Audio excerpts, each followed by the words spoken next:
Hello student. तो आज का हमारा टॉपिक है स्ट्रक्चर ऑफ क्रोमोसोम। तो स्ट्रक्चर ऑफ क्रोमोसोम टॉपिक को पढ़ने के लिए अपने को सबसे पहली बात तो क्रोमोसोम क्या होता है हमको पता रहना चाहिए, और हमने इससे पहले के लेक्चर के अंदर में ये सब चीज़ें पढ़ चुके हैं। तो इसके पहले के लेक्चर में हमने ये सब चीज़ें पढ़ चुके हैं, तो हमको इतना डिफ़िकल्ट नहीं जाना चाहिए। और बायोलॉजी की क्लासेस के अंदर में ज़्यादा डिफ़िकल्टीज नहीं होती क्योंकि थेरोटिकल सब्जेक्ट है, बट अंडरस्टैंडिंग बहुत ज़रूरी होती है।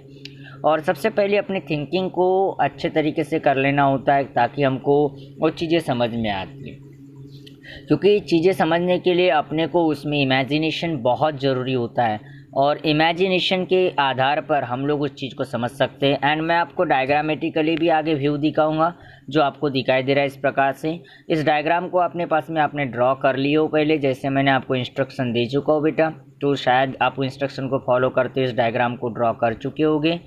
तो इसी डायग्राम को सामने रख के हमको इस ऑडियो को सुनना है और हमको समझने का क्या करना है, प्रयास करना है। तो गाइज सबसे पहले क्रोमोसोम का स्ट्रक्चर स्टार्ट करने से पहले थोड़ी सी बेसिक चीज़ें मैं आपको बताना चाहूँगा कि क्रोमोसोम होता क्या है, किस तरीके से क्रोमोसोम का काम होता है।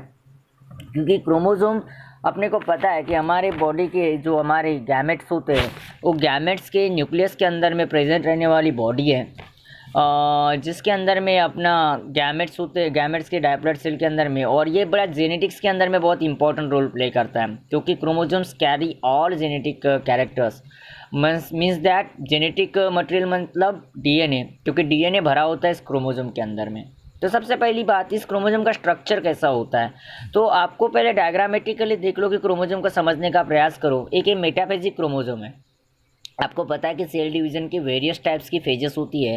आपको पता है कि वहाँ पर प्रोपेज, एनापेज, मेटापेज है ना, प्रोपेज, मेटापेज, एनापेज, टीलोपेज, इस तरीके से अपने को क्या सेल डिवीज़न की फेजेस होती है in mitosis and meiosis also.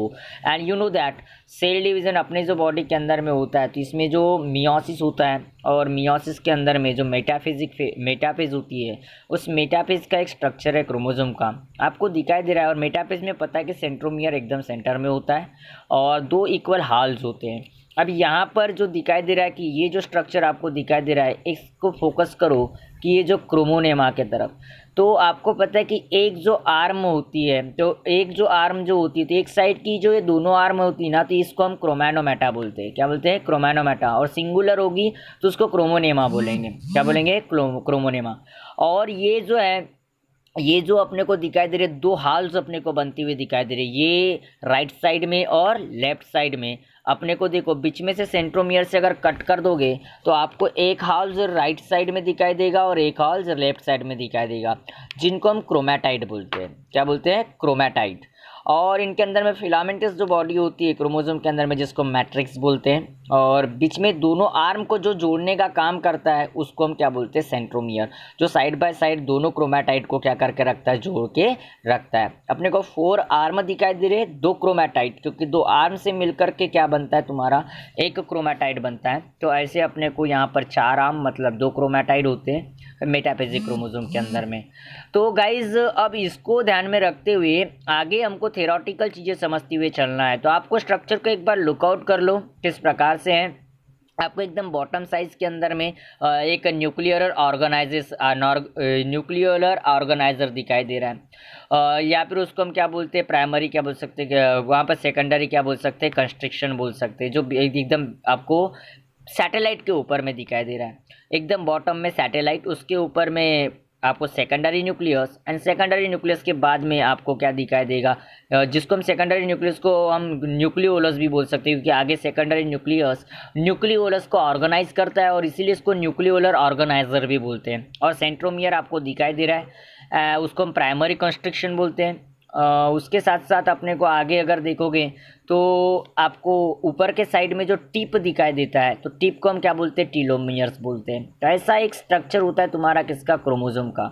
इसको जब पॉइंट पढ़ोगे तो आपके सामने डायग्राम रहनी चाहिए। मैं सीधे थेरोटिकल नोट्स की तरफ बढ़ रहा हूँ और नोट्स समझाने का आपको क्या कर रहा हूँ? प्रयास कर रहा हूँ, क्योंकि ऑनलाइन लेक्चर है।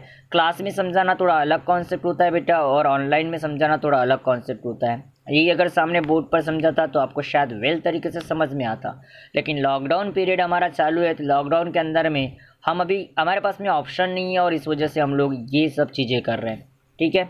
तो अभी देखो थोड़ा सा नोट्स की तरफ बढ़ते हैं और नोट्स को समझने का प्रयास करते हैं। आप डायग्राम को सामने रखो अपने बुक्स पे की और समझने का प्रयास करो। तो मैंने क्या बोला, during the metaphase a chromosome has two identical halls, मतलब इस मेटाफेज के अंदर में क्रोमोसोम के दो आइडेंटिकल क्या होते हैं, हॉल्स होते हैं। ये जो आपको दिखाई दे रहे हैं दो आइडेंटिकल मतलब सिमिलर जो हॉल्स अपने को दिखाई दे रहे हैं, जिनको हम क्या बोलते हैं, क्रोमैटाइड बोलते हैं।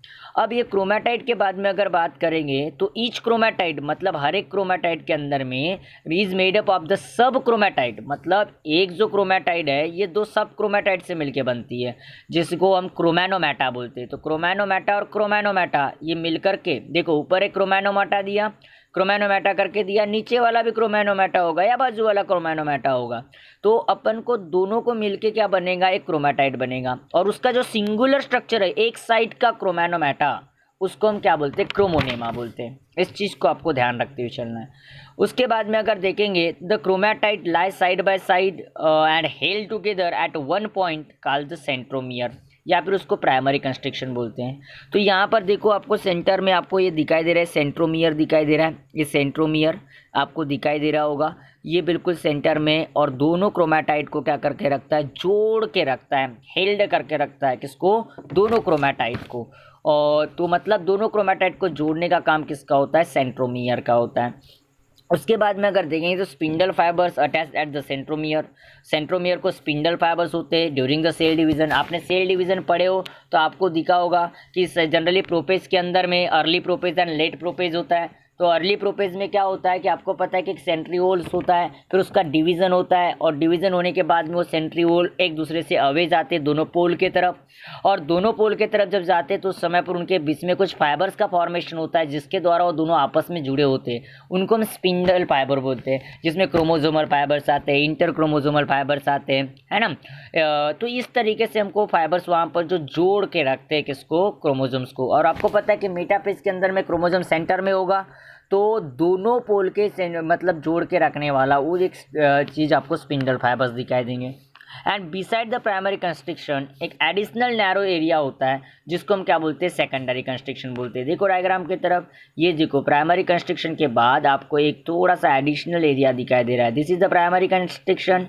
ये आपको प्राइमरी कंस्ट्रक्शन दिखाई दे रहा है, मतलब सेंट्रोमियर, मतलब क्या हो गया, centromere, this is the centromere. And centromere के बाद अपने को एक स्ट्रक्चर दिखाई दे रहा है, जिसको हम क्या बोलते हैं, सेकेंडरी कंस्ट्रक्शन बोलते हैं, या फिर न्यूक्लियोलर ऑर्गेनाइजर बोलते हैं। न्यूक्लियोलर ऑर्गेनाइजर इसलिए बोलते हैं क्योंकि इस न्यूक्लियोलस का ऑर्गेनाइजेशन जो होता है वो इस सेकेंडरी कंस्ट्रक्शन के द्वारा होता है, और इसलिए इसको न्यूक्लियोलर क्या बोलते हैं, ऑर्गेनाइजर बोलते हैं।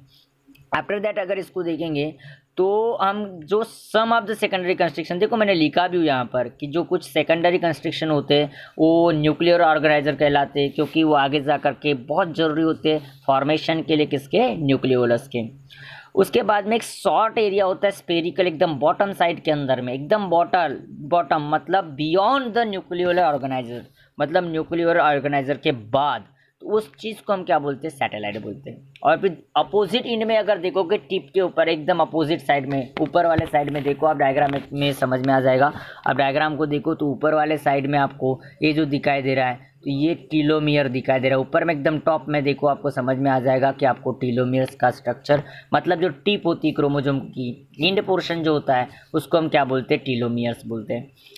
और इसमें टीलोमियर का काम क्या होता है कि ये प्रिवेंट करता है end of the chromosome of striking together, मतलब दो क्रोमोजोम आपस में स्ट्राइकिंग ना करे, स्ट्राइक ना हो, लेकिन एक दूसरे मतलब किसको स्ट्राइक ना हो, क्योंकि ये सब चीज़ें न्यूक्लियर इन्वोल्व के अंदर होती है। ये क्रोमोजोम किसके अंदर होता है, न्यूक्लियर इन्वोल्व, आपको पता है ना, न्यूक्लियर मेम्ब्रेन, न्यूक्लियर इन्वोल्व्स, ये सब पार्ट है किसके, न्यूक्लियस के।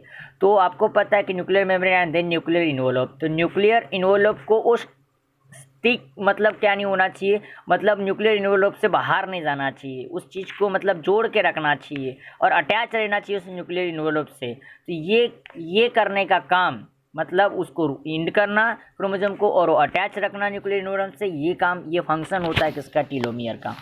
और जो सरफेस होता है इस क्रोमोसोम का, उसके ऊपर में बहुत छोटी छोटी आपको स्वेलिंग नज़र आ रही है। ये देखो बारीक बारीक राउंडेड आपको अंदर के साइड में आपको स्वेलिंग्स दिखाई दे रही है, छोटे छोटे। आपको पता है ना, जैसे आपने ब्रश देखे होंगे, आपने कभी ब्रश करते हो ना हर दिन, तो ब्रश करते हो तो आपको पता है कि ब्रश के ऊपर में दांते टाइप से बहुत सारे दिखाई देते हैं। वैसे यहाँ पर छोटे छोटे नंबर आप क्या होती है, स्वेलिंग पोर्शंस होते हैं अंदर से, बिल्कुल इंटरनल साइड से। तो उन चीज़ को हम लोग क्या बोलते हैं, हम उन चीज़ को क्या बोलते हैं, क्रोमोमियर्स बोलते हैं। मतलब क्रोमोमियर्स अगर आपको किसी ने पूछा तो आपको बताते आना चाहिए कि जो क्रोमोसोम के सरफेस के ऊपर में बहुत सारी ऐसी स्वेलिंग पोर्शंस होते हैं, या स्वेलिंग एरिया होता है, स्वेलिंग वाला एक स्ट्रक्चर होता है, उस चीज़ को हम क्या बोलते हैं, क्रोमोमियर्स बोलते हैं। तो ऐसा एक सिंपल सा स्ट्रक्चर है, आपको एग्जाम में इससे पहले पूछा है इस स्ट्रक्चर को। आपको 2 मार्क के लिए क्वेश्चंस आपको आएगा, या फिर इसकी डायग्राम आपको आ सकती है, draw the well label diagram of the chromosome. तो आपको समय पर ये आपको बनाते आना चाहिए। बहुत सा ऐसा इंपॉर्टेंट सा एक टॉपिक है, और इसको बराबर तरीके से ध्यान रखना। छोटे छोटे 1 मार्क के क्वेश्चंस इसके ऊपर बनते हैं, उन 1 मार्क के क्वेश्चन के ऊपर फोकस इस पर आपको करना है स्टेट बोर्ड के हिसाब से। ओके बेटा।